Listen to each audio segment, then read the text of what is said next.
All right, I'll invite our panelists to approach the stage and come have a seat. Well, I just have to say that Jackie's remarks, I think she could not have expressed in a better way the leadership that I, being a Boston resident, and one of Jackie's circle of people that regularly interact in a network. Jackie has been there for me in a number of situations.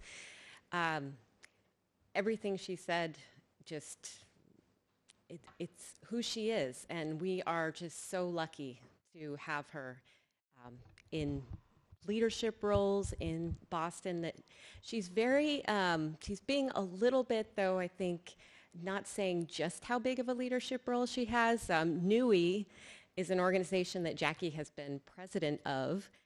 It is a regional organization that brings women together all across New England and just creates the opportunity for women to support each other. I know Jackie is also so passionate about creating a just transition, and she mentioned that she lives her values, and it's just been a delight to know her over many years, and just very excited for her to receive this award because it is so well deserved. All right, now onto the panel. And who am I? Because, of course, I forgot to introduce myself at the beginning, which is a normal thing for me. Emily Reichert, and I am most recently the CEO, and now I'm calling myself CEO Emeritus of Greentown Labs, the largest climate tech incubator in North America.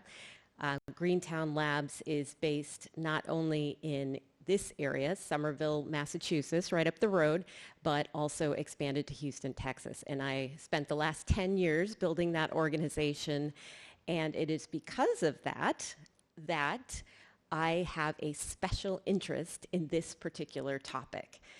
So today, our panel is going to be talking about tackling technology and scaling challenges, moving faster from lab to market. I should also say before I talk a little bit about the panel that I am a relatively new C3E ambassador, and I am just so thrilled to be part of this network of strong women. I learn from this group every time I meet with them, which has been 2 workshops so far, or 2 or 3 days, and just a fabulous resource, and I'm so glad to be part of it. So, in my years of building Greentown Labs, I've worked with hundreds of entrepreneurs trying to do exactly what this panel is all about, commercialize clean technology.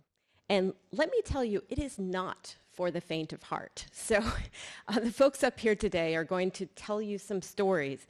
Specifically, they are going to be talking about innovation, demonstration, and scaling. So what we've heard during this couple of days is just how many technologies, in fact, that last slide, still need to be developed. We've got some technologies ready to scale, out there to scale. And, you know, in fact, offshore wind in Massachusetts, very exciting story. That we've got turbines going in the water. That technology is out there and it is at scale. But many, many more still need to be scaled. And there's some that we don't even know that we need today that are still in the laboratories in our universities and our national labs. So that's what we're going to talk about today. So we have 3 super inspiring women with us who are going to share their perspective on the path to get there. And let me start by quickly introducing them, and then I will hand it off to them to speak to you about these topics. So Elise Strobach is the founder and CEO of AeroShield Materials. She's going to be, yeah, there she is. She's going to be speaking on innovation. She founded AeroShield Materials in 2019 based on her PhD work at MIT, where she co-invented ultra-clear and super insulating aerogels for windows. Now her mission as CEO of AeroShield is to provide the next generation of energy-efficient and cost-effective materials for building windows, bringing us one step closer to a low-carbon future. Next, we have Melissa Klembara. Director, Portfolio Strategy, Office of Clean Energy Demonstrations, U.S. Department of Energy. She's going to be speaking on demonstration. Her office is executing on over 21 billion in pilot and demonstration scale clean energy technologies funded through the bipartisan infrastructure bill. She has also spent several years in the Bioenergy Technology Office at the Department of Energy, overseeing a $1 billion portfolio of first-of-its-kind pilot, demonstration, and commercial-scale biorefineries. Lastly, but not leastly, certainly, we have Claire Wu, who is the Senior Director of Project Engineering of Form Energy, which I may safely say is one of our climate tech unicorns. This company has rocketed into the atmosphere. It is a utility-scale storage company, and she's going to tell you more about it during her remarks, but she oversees plant design, engineering, and full project execution.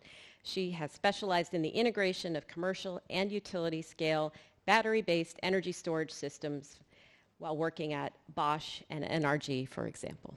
So these panelists are going to tell you some amazing stories and share information today about these topics, and I'll welcome up Elise to the stage, or to the podium, I should say.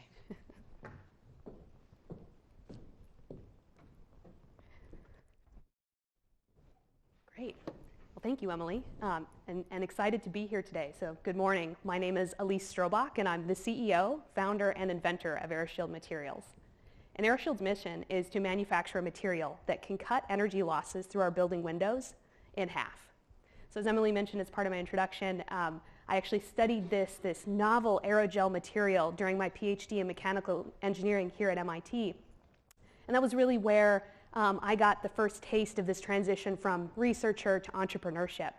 But in particular, before I jump into kind of the technology scaling journey, I want to take a moment to pause and really talk about the problem that we're trying to solve.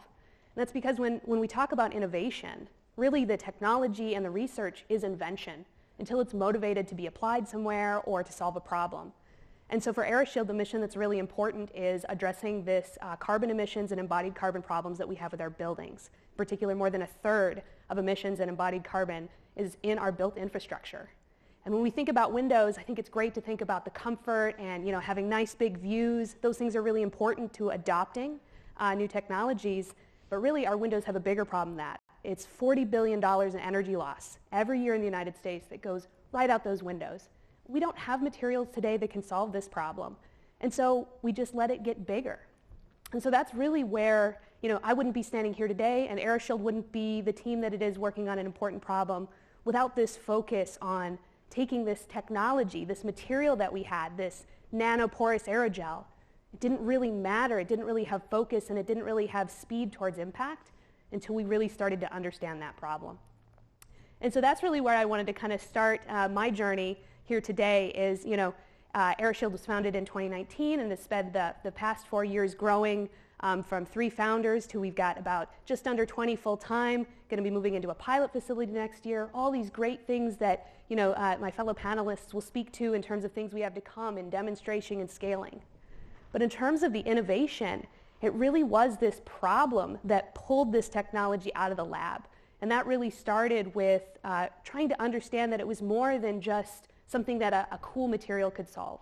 But the problem was more complex, that it wasn't as simple as just making something that was more insulating, because people still don't understand that insulation and energy in your home, that's the linchpin, that's the limiter for building a better house, right? You can add all the insulation you want to the walls, to the roof, but if you don't fix those windows, you're going to lose that heat. When you talk to the consumer, they care about the aesthetics, they care about the comfort. And so really, AeroShield exists because the problem is so complex. And so to start with that need, that was really what led AeroShield to innovate. And I'll talk a little bit how I feel that AeroShield now embodies innovation even in the way that we think about tackling this problem. But I do just want to share that, to be able to talk about this innovation and solving this problem did require a huge amount of work at the lab scale.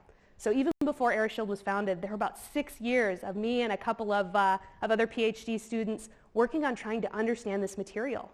We weren't even looking at it for windows. We actually were starting to look at it for solar thermal out of an ARPA-E project, so the DOE looking at something that was very advanced that might not be deployed for a decade.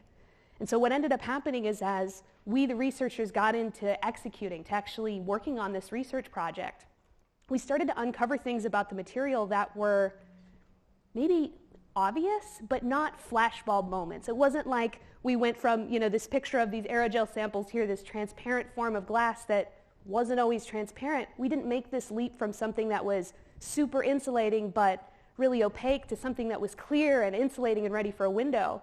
We had to grind on it, and we had to try lots of paths, and there are mountains of broken aerogels in the lab that sort of mark all the progress that we made. And I think that that's a really important part of the journey because it was slow, and it was an important opportunity for me as the researcher to have the time not only to think about what we were doing and how it was more than just demonstrating a one-off, making one material in a small sample size that we could say, hey world, we've made it, adopt it and take it somewhere. It's actually understanding that there were more adoption challenges, that it turns out that even if we had this great material, how a window gets delivered to the end consumer is very complicated and convoluted. And so that time that it took to understand that material also gave us as the researchers time to get out of the building. This was definitely something that, with that MIT entrepreneurial ecosystem, I'll be candid, I was a little bit more of an introvert and a researcher with identity. They sort of had to push me out of the building, as they say, to actually go talk to people in the industry. But that was really what led to the innovation, was seeing the problem and asking the real questions, like what are those barriers to adoption? Because we can make some really awesome materials, but if they're not manufacturable, or even if the perception is that they're not manufacturable, they were going to stay in the lab. And so we spent a lot of time there really focusing on the material, and that was the focus of a lot of the research papers that I was publishing. But in parallel, also this ecosystem here in Massachusetts and in Boston kind of opened up and said, hey, while you're doing this research, go and test these assumptions of if you make these great properties, will that actually lead to change? Will that actually lead to adoption? Go talk to the people making and installing these windows, and then the people using them, and then talk to the people who have to pay for them.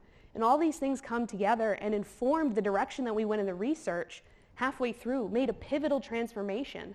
I could be here talking about, doping aerogels and putting nanoparticles in that resonate at different frequencies, but instead I'm excited to talk about we'll be able to reduce the $40 billion in energy losses. We'll be able to cut those in half if we can deploy this at scale. So that really is important to me, and I think that both paths have a lot of merit, but this one was one that resonated for me, and so that combination of that technology and solving a problem at a scope and a scale that was important to me and the team that we built, that really was what we took out of the lab in 2019. And so 6 years, a real grind. As you can see, I love this sample with these samples are about this big, and I have boxes of them, and we were making all these different samples. And so 6 years of working on that, to be able to walk out of the lab and set up within 2 years, spin out, get a manufacturing deployment, and make a first aerogel window. So hopefully you can't even see the material that's in there, and that's some of our selling point is that window will be 65% more insulating than if it didn't have our material inside, and that window can be manufactured almost the same way that it is today.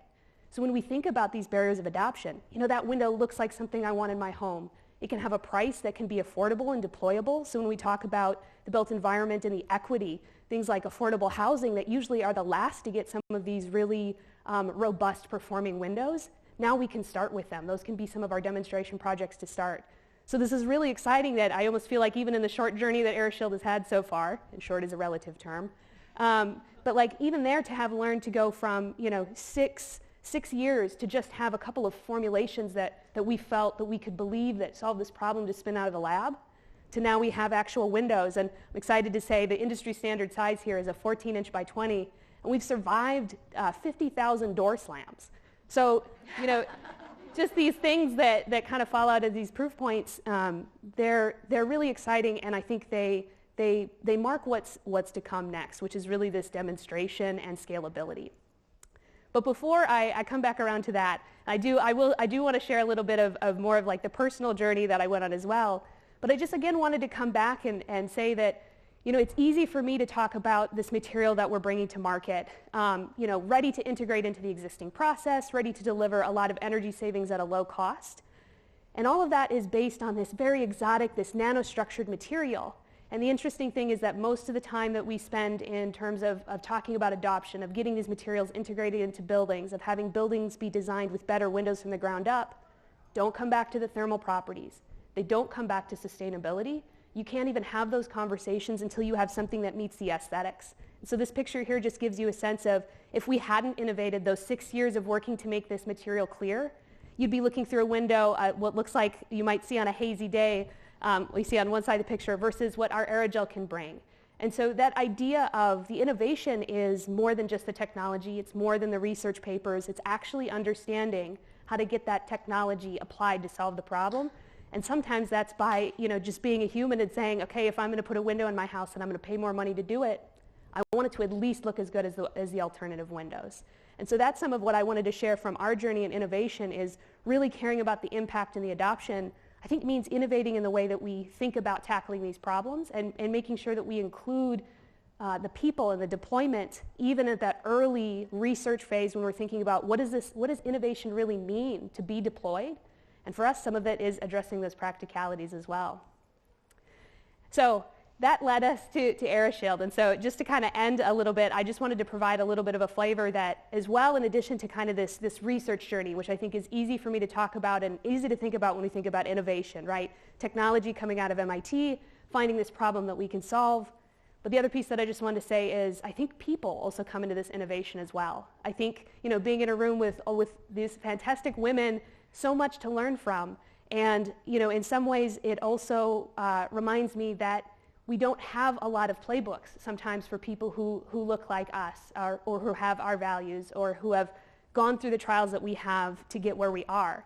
And so I also feel like when we think about how we tackle these problems, that's also been one of the big lessons I've learned, is the human first view. So I think that plays into this story as well. For me, I grew up in small town Wisconsin in a home where we had single pane windows, where we had to close the curtains during the day just to be able to afford the heating bill. And then when I went to MIT, I'll be candid with you, I felt very out of place.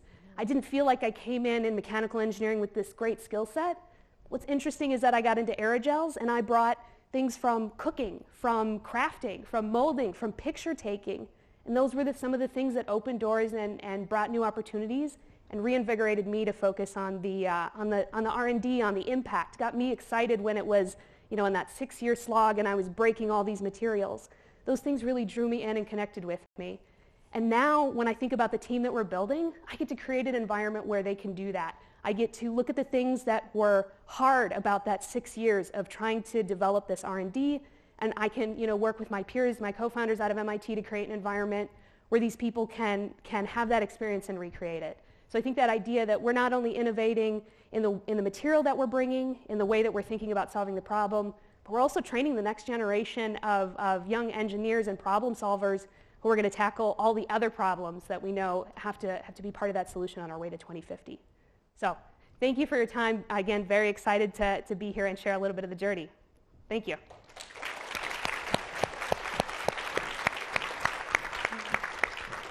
Incredible. Thank you, Elise, especially for sharing part of your personal journey. Melissa. Yep. Can I speak from here? Is that okay? Because I do not have slides. Okay, great.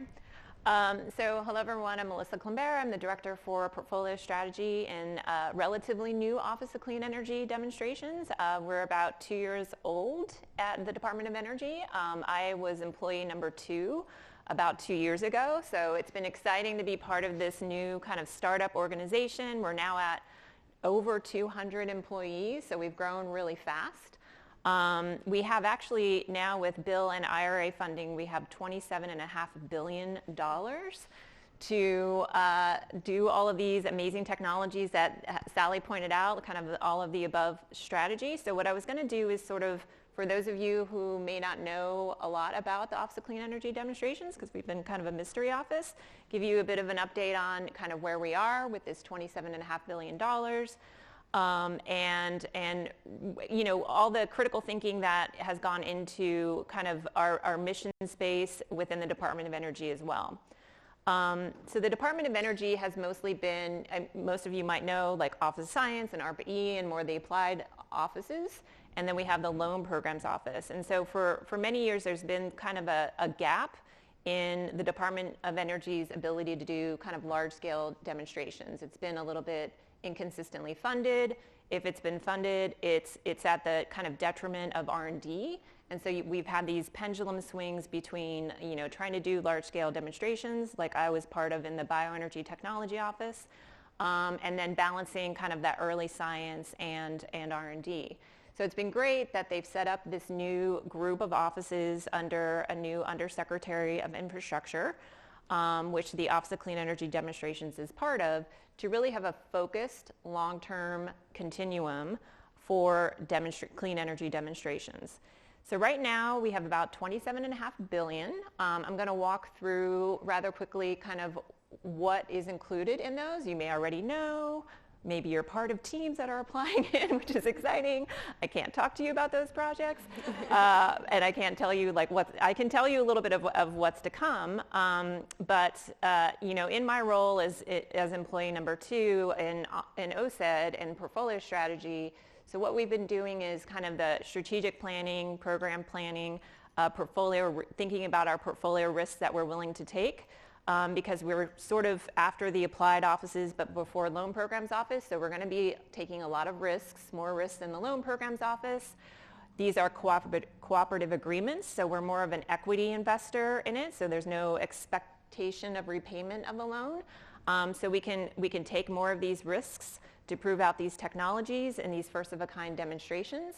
And so what we've been doing to kind of think about all of these different areas that we're going to be working on is to do these pathway to commercial liftoff reports.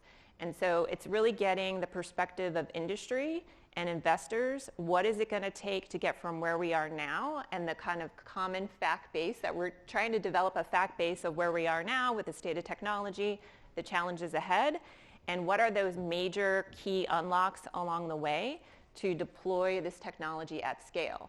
And then that helps OSED understand where the risks are for first-of-a-kind demonstrations and what the major plays are that we want to take to prove out these technologies. And so we've been publishing a series of reports to sort of inform the investments that we're about to make for the $27.5 billion.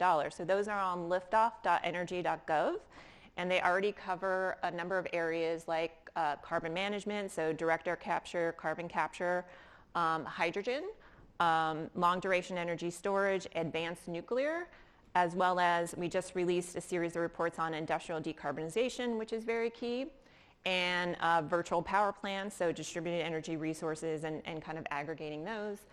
So more to come there, but those are really informing our thinking as an office through long conversations with major industry players and investors of what it's going to take to convince them to adopt this technology. What are the challenges along the way, and where is the best use of OSED's funding to drive at those key unlocks? So we have, again, with this $27.5 billion, a major part of that is clean hydrogen. There's $8 billion in, hopefully most of you have heard about the hydrogen hubs. So we have yet to make those selections, announcements, but they are coming this fall, and we're in fall, so hopefully it's coming soon. And what we did, for most of you that know, it's really about getting to scale of clean hydrogen deployment and creating this kind of national network of hydrogen for the many kind of marketplaces that hydrogen can go into. Congress has sort of directed us to do, nuclear pathways, renewable energy pathways, and, fossil fuel pathways with carbon capture. So you're going to see a lot of regional and technology diversity in the selection of hubs that we make. We also set aside about $1 billion for a new program for hydrogen to address the demand side. And this was really important because we know first-of-a-kind technologies and the products that they make, there's still going to be that willingness to pay and that delta between what these first-of-a-kind commercial scale facilities can produce. And so we want to be helping to develop kind of a contract for difference kind of market player to build more assurances in kind of the long-term market for green hydrogen on the back end. So it was really important for us as we thought about hydrogen and building them out is not just building the supply, but also thinking about the demand side. We also have about $7 billion in carbon management. So that's $3.5 billion for direct air capture hubs, which we announced 2 recently, as well as the rest is in carbon capture demonstrations and pilots that cover coal, natural gas, and industrial facilities. So more to come there on announcements, again, this fall. There's a lot happening this fall in OSED. We also have about $6.3 billion in industrial decarbonization. We know industrial decarbonization is going to be really hard to do. There's a number of different sectors, technology solution sets. Some of them, obviously, we want to do the energy efficiency stuff first. Maria is nodding her head. So that is the stuff that's already sort of in the money. It's stuff that Maria's program in building better plants is probably already driving after, and hopefully a lot of the climate challenge and commitments that folks are making are driving after those. And then we want to do kind of the harder things next to get to those first-of-a-kind demonstrations and really push that technology forward and hopefully drive down the costs. And so those applications are actually under review right now. And so hopefully most of those announcements will be coming more in the spring timeframe. So keep your eyes peeled there. But that's going to be huge, $6.3 billion. We also have $500 million in long-duration energy storage. We just announced last week, I think, $350 million in a number of projects, both at national labs and in industry, to work on long-duration energy storage technologies. And then we also have 2 existing advanced nuclear reactor projects that we sort of inherited over from the Nuclear Energy Office, X-Energy and TerraPower. So we're trying to keep those technologies moving forward to kind of prove out different approaches to advanced nuclear. And the last sort of group of programs is a little bit different. It's for clean energy development in rural and remote communities and on current and former mine lands. So it's really getting at an equitable transition to clean energy and addressing some of these, remote and rural communities that we know it's going to be more expensive. How can we help drive down those costs, prove out some of these models? And we know that they're not the type of communities that can necessarily apply into kind of our conventional funding opportunities at the Department of Energy. So we're also trying to think of easier ways for them to apply in, to provide the technical assistance that they need along the way to help them be successful on their clean energy journey. So those are, in a nutshell, the major activities that we have going on right now. We are doing lots of merit reviews. We would love to have you help us pick the right projects. So if you're interested in participating with us on this, these investment decisions, please talk to me afterwards. And we're really excited to see the type of projects that we're going to be selecting over this fall and spring timeframe. And would love to talk to you as well. If you don't see your types of technologies in this slate of funding for Bill and IRA, we are building out a base level funded program. So we have a new funding opportunity out right now with $50 million, which doesn't sound like a lot of money when you compare it to the $27.5 billion.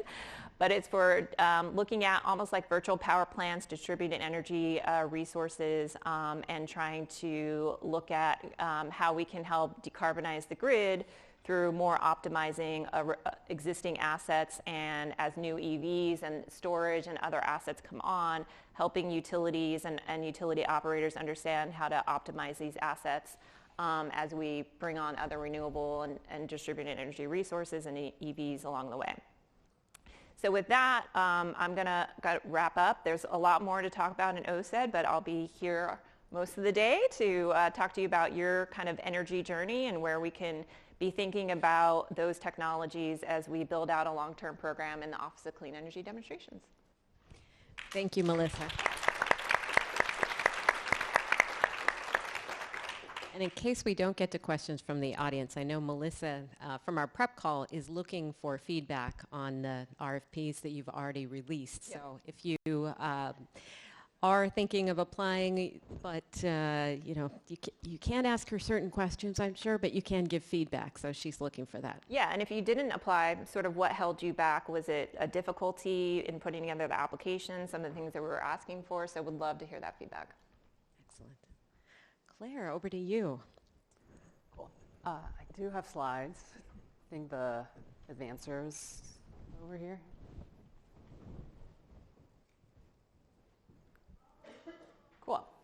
Great. Thank you to C3E for inviting Forum to participate in this panel today. I'm just going to give a quick overview of Forum as a company, the problem that we're trying to solve, our proposed solution, which is multi-day storage, and then talk about how we're tackling the challenges of scaling our technology.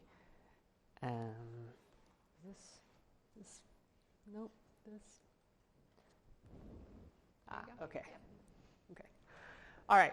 So just for those of you who don't know about Forum Energy, we were founded in 2017 by very experienced energy storage veterans. And in the last 6 years, we have raised over $800 million. We have grown to now over 500 employees and 4 operating sites. Our headquarters and R&D center is in Somerville. Is really just 2 miles down the road, that way. And then we have a large engineering center in the Bay Area in California. We also have a pilot manufacturing facility in Pittsburgh. And our latest and maybe most exciting location is our 55-acre site in Weirton, West Virginia.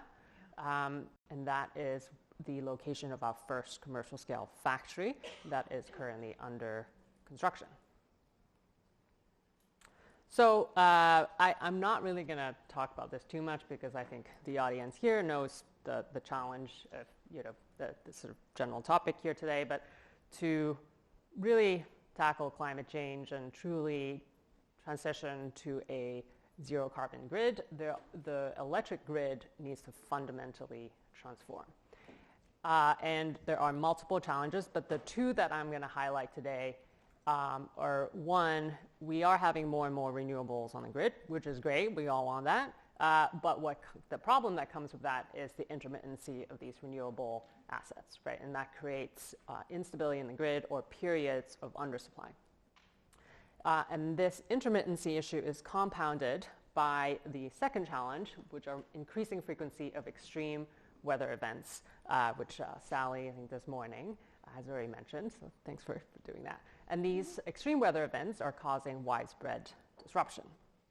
And we can really see a lot of recent examples of these, what we call multi-day reliability events, right? So they could be just a long week, 10 days of cloud coverage that cause dip in solar generation.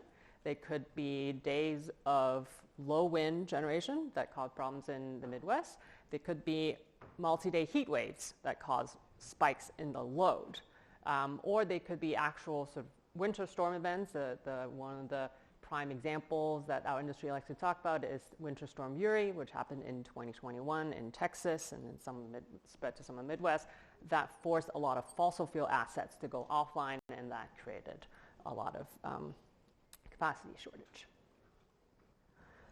And all these sort of events are really happening, in all regions in the U.S., but zooming out to look at the global scale, the trend is the same, right? We see more and more renewables. Again, super happy about that, but that comes with the challenge of maintaining grid reliability, a stable grid supply.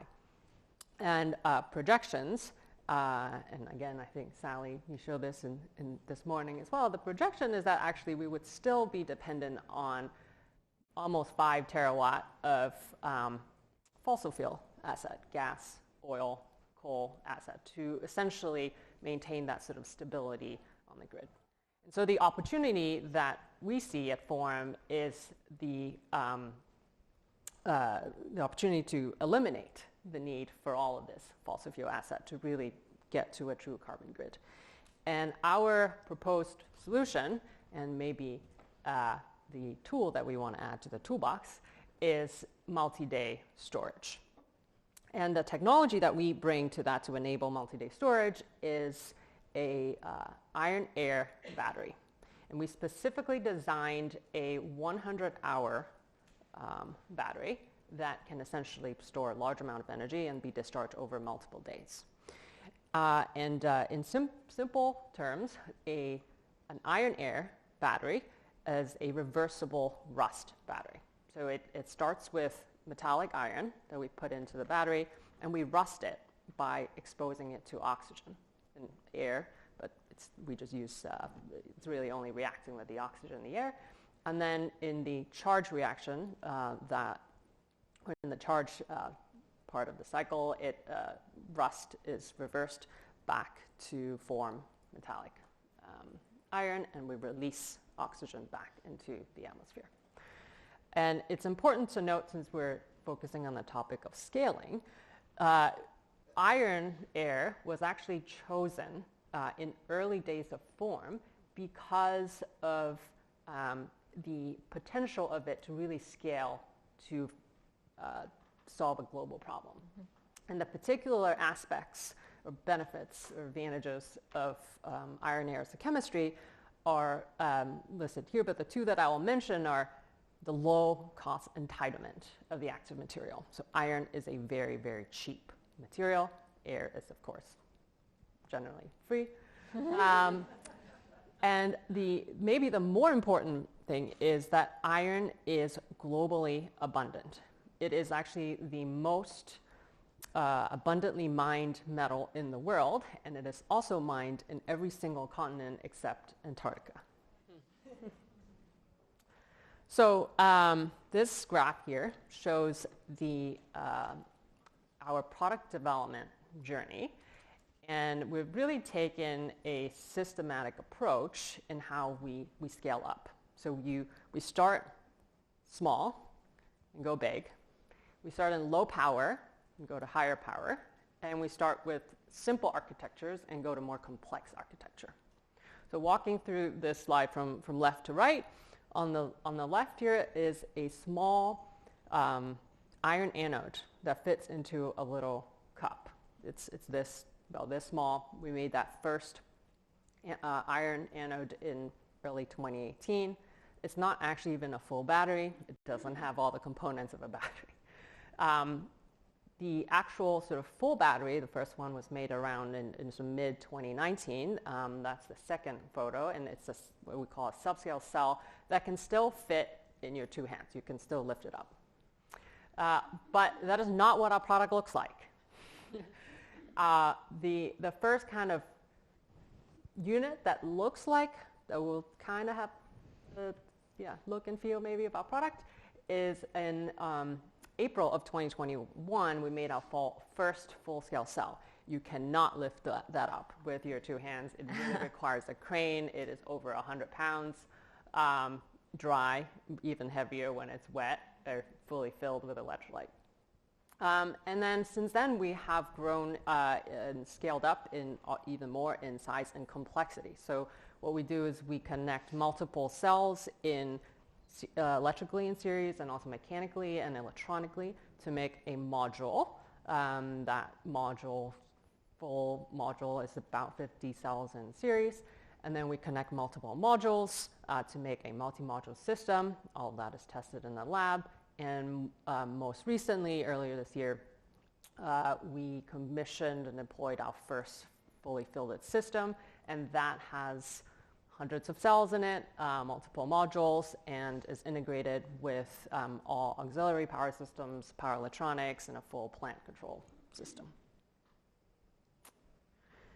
Now, in our manufacturing scale-up, we take a similar approach of going from simple and small volume to complex, higher volume, and in how it's manifested in manufacturing is how we start with batch process and highly manual process to more automated, less manual process. And we actually I don't even show the photo here, but our first prototype kind of line, we call the zero line, is also in Massachusetts, again down the road here, 2 miles from here. It's fully manual process that allows us to change tooling quickly, that allows us to try a lot of different process conditions, and we still use it to do a lot of testing. And another key consideration in scale-up is to enable sort of easy scale-up is to use a modular design approach. This is a fairly common concept in product development, where you start with, you combine a lot of smaller parts and make them into a larger system. And our smallest sort of repeat unit is a single cell. That's one on the left here, and that is the smallest electrochemical functional unit that we make. That each cell can be tested and handled independently, and we do that in the lab. Cells are connected to make modules. Modules can also be tested and handled independently, each of them. And then multiple modules go into an enclosure. Similarly, each enclosure can be handled and tested independently. And that is actually what gets shipped from our factory. In the field and actual systems, we have many enclosures that we connect electrically and mechanically to make a full grid-connected system. And the last thing I will touch on is on commercial scale up. Again, the concept is simple. Start small and then go big. We actually have some internal pilots that we are deploying now that are even smaller than this, but our first commercial sort of customer-facing project is with Great River Energy. They're our first customer in Minnesota. That's a 1.5 megawatt, 150 megawatt hour project. That is probably the smallest commercial project that we will build, and that will quickly be followed by a handful of 5 to 10 megawatt size projects. So that's 3 to 5 times bigger than the first one. But at commercial scale, we will be doing projects that are at the 50 to 100 megawatt scale, so even bigger. Wow, that's awesome. Wow.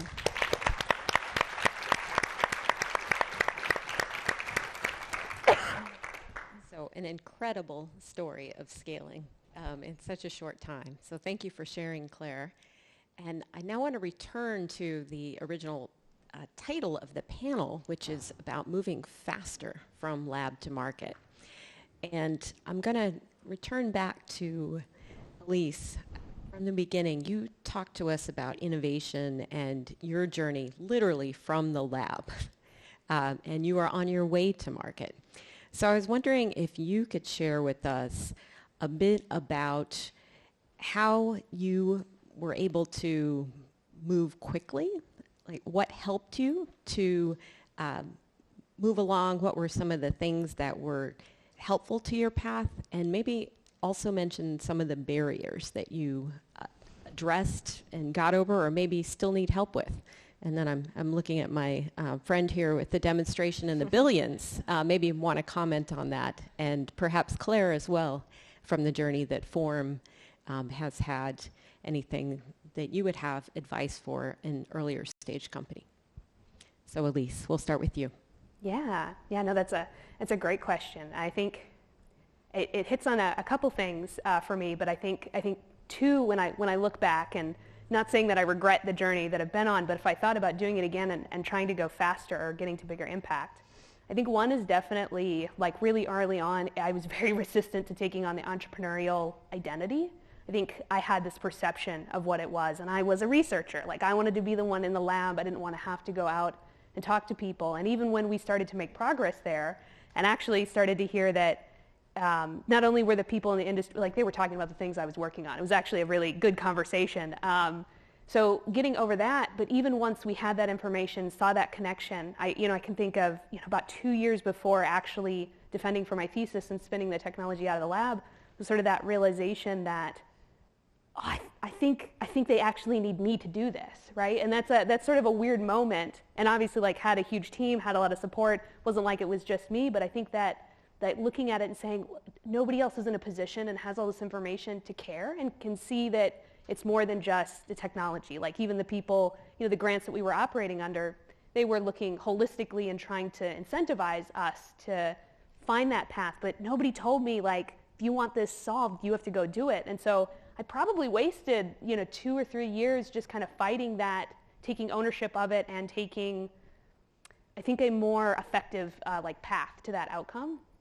And then I think the other place where I would say, if we were going to do it again and go faster, I think one thing that we've really learned and we've employed more recently, and I'm going to say it as like be lazy, but really from the engineering perspective, it's be efficient. So it was as we were looking at the scale-up path and realizing how long it will take any technology, even if it was ready today to be deployed at that scale, that we can't do everything right now. And so what is worth our time right now?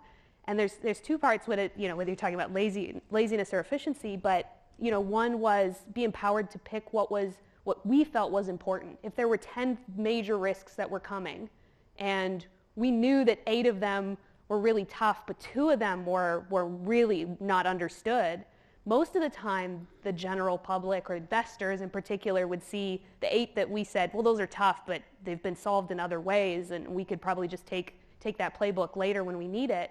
That was where the perception of the risk was. And so we spent a lot of time trying to come up with ways to answer and say, well, that's been mitigated, while trying to do the work on the 2 out of the 10 that actually were potentially existential, or we might not be able to prove that they could work until we got to demonstration and scale, but that we could at least see if they were feasible at all up front. And they weren't the things that maybe the external world saw until you were really in the details.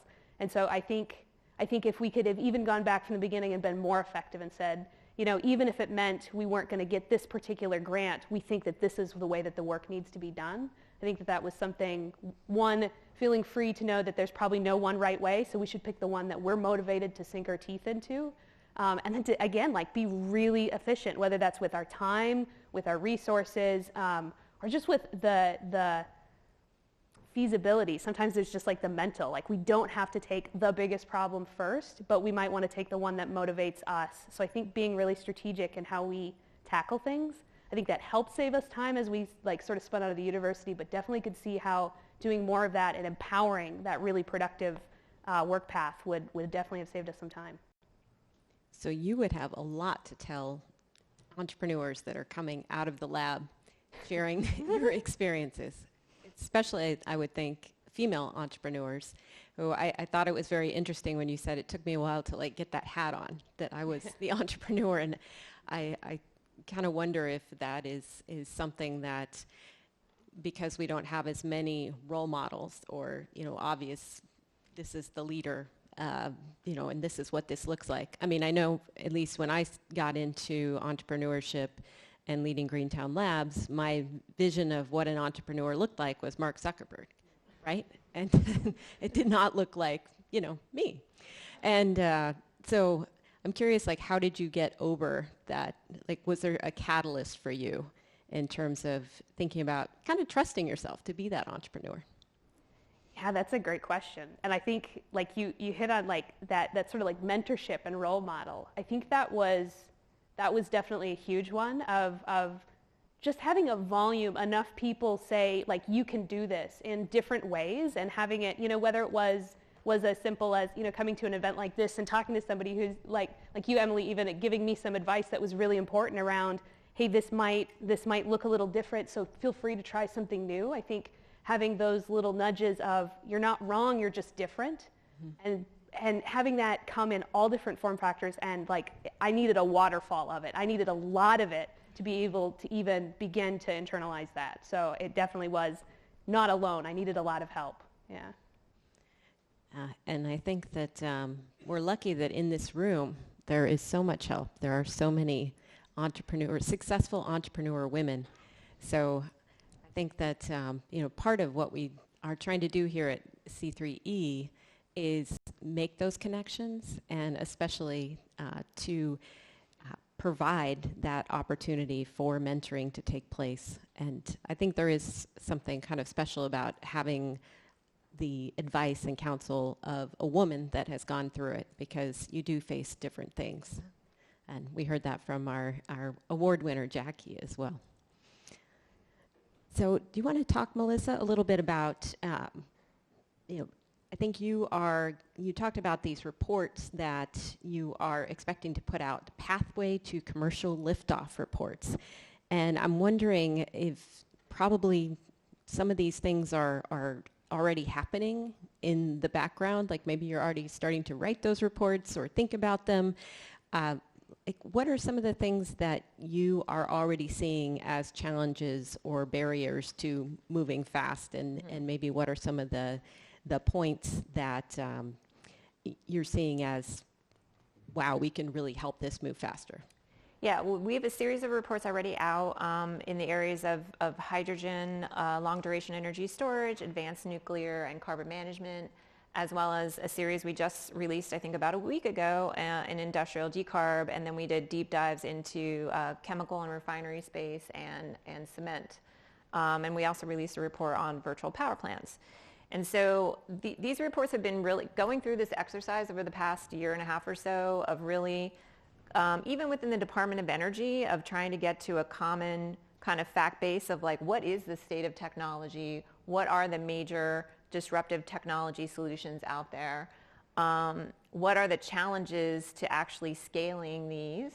And then having listening sessions with major technology developers, investors, insurers, others kind of playing in this space, to then synthesize that down into like, what are those barriers? And it probably will not surprise everyone, manufacturing and supply chains, workforce development, a lot of the things that Sally touched on earlier too in her presentation are ringing true to what is kind of bubbling through in these reports.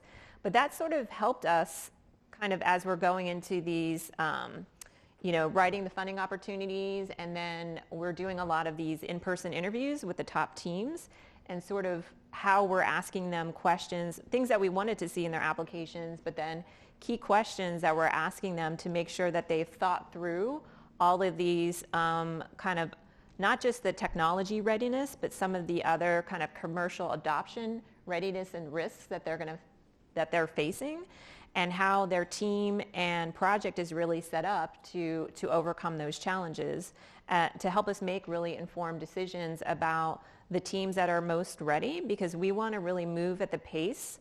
We want to move quickly, move at the pace of industry, but we've learned a lot of hard lessons at the Department of Energy. Personally, I was part of this large portfolio for biorefinery projects. And we started with trying to do commercial scale biorefineries. And then as we got into those projects, we learned that they hadn't necessarily done all the prior scale piloting. And so then we had to take, several steps back and several years back to like do all the piloting. And we had a lot of teams that weren't familiar with NEPA. And so then we had to that took a lot longer. So, really learning those lessons and making sure that the technology is ready, they've done the prior scale piloting that reflects the facility that they want to build out, that they have the right team in place that's thought through not just the technology readiness, but all these other adoption readiness and risks. And we try to reflect that in these Pathway to Commercial Liftoff reports, which we want to keep evergreen. And as we have a portfolio of projects in OSED, we want to be able to share what we're learning through the act of doing, and the data that we're able to synthesize from our portfolio and make it more public to show sort of like key performance indicators and progress indicators to help build sort of that catalytic effect of the investments we're making in OSED, to build that confidence for other projects and follow-on funding beyond what we're able to do. So that's helpful, thinking about those reports again, but also how you are in particular looking at picking teams who maybe have figured it out. Mm-hmm. How do you help teams that maybe haven't figured it out? Because I know one issue with the government in general is like you don't want to pick winners. Mm-hmm. So you need to be helping a variety of different folks at different stages. How do you think about that? Well, we've been giving feedback sort of along the way during the application review, but for teams that maybe aren't all the way there, we're trying to develop these other sort of ecosystem of programs through, we have about 3% of our funding through bill goes into what's called a technology commercialization funds with the Office of Technology Transitions. And so we're trying to develop programs with that funding to help those other teams that are not quite there in sort of targeted areas so that they can get there either on their own or in future funding solicitations that we have. So we have funding that we want to provide and able to do like voucher programs through this new sort of mechanism that we're using at the Department of Energy called a partnership intermediary agreement, to be able to provide money for user facilities, for like testbed facilities at our national labs or third parties, to be able to continue to kind of have that proving ground for the technology readiness. We have other funding set aside for tackling like permitting and regulatory challenges and other sort of kind of market readiness and adoption readiness areas that are, you know, hopefully an easier application process rather than applying to a full funding opportunity, but provides a little bit of that seed funding in targeted areas so that those teams can keep developing and moving forward, and maybe are able to then get, you know, equity or other, you know, debt funding on their own, or be more ready to apply in the next time around. So that's pretty incredible. It's like a wraparound set of resources that you have. How do people access that? So we have actually on the Department of Energy website, I mean, I'm happy to share it, but there's information about these different programs and the kind of the application process into it. And so the voucher program right now, well, I think we were asking for entities that want to provide the testbed facilities over the past couple weeks. And then once we have that list of potential testbed facilities, we're going to open it up to folks that want to access those testbed facilities through a voucher program. And so we've been releasing these programs over the past couple weeks, and so I'm happy to share the website where they're all coming out. We actually have a prize out right now called Make It, and so it's targeted at looking at manufacturing and supply chain challenges in some of the clean energy technology areas that we're focused on, so helping with siting a manufacturing facility. And working with communities so that they're accepting or, you know, working through those issues of placement and location, as well as then kind of getting all the funding in place to actually build out the manufacturing facility. So it's programs like that that are available now, but happy to share around where they can access all that information. All right. Well, you heard it here. A really good resource that's here at our symposium. So, and I'm sure you can also find the Pathway to Commercial Liftoff reports on the website. Yep, liftoff.energy.gov. All righty. Well, Claire, I'll ask you to take us home here with some advice when we see this curve. What is your experience that would tell us a little bit, how did that happen? What were some of the things that really worked in Form Energy's favor? And maybe what are some of the things that you think could have gone faster, or there was, I mean, it's hard to imagine there were stumbling blocks to get that, but maybe there were, and you would have gone like, choo! Yeah, well, that is certainly a beautified photo, sort of illustration of it. In reality, it definitely went, it went like, you know, like this. That'll be reassuring to other entrepreneurs in the room. Yeah. I mean, I guess it could theoretically have gone faster if everything had gone exactly according to plan, but nothing ever does, definitely not when you're trying to do this for the first time and trying to innovate, you know, and go to market. Yes, you're trying to do it as fast as you can, but we have made many mistakes along the path, and we have a saying in Form, we say we go slow to go fast. And when I first heard it, I was very confused. I'm like, what is this? The execs like to say it, but it's the way that I've seen it applied is we constantly reevaluate our decisions, which sounds really inefficient, but it's that we're not afraid to, even when we have chosen to go down a path, we're not afraid to, and you know, after a few steps or after 100 steps, say, you know what, this doesn't look right. This doesn't feel right. And maybe it is because we initially talked to a subset of customers and learned something that made us go this direction, and then we then talked to 100 more customers and realized that, you know what, actually, that, yeah, we were wrong. And it's okay to admit that we were wrong. And now then say, you know what, we got to turn right here or left. Or it could be a purchasing decision. We buy a lot of materials, we buy a lot of equipment, or it could be a design decision that we say, well, this is exactly what our electrode dimension is going to be, and we realize, you know what, actually we can do better if we make this slight change, and that is going to get us to the path sooner. But that means that, there's a little bit of work that maybe you think it's wasted, but it's really not wasted. It's not inefficient because we had to go down this path a little bit before we kind of have learned that lesson to take it another way. All right. Well, I think we're going to have to end it there, but Claire, go slow to go fast.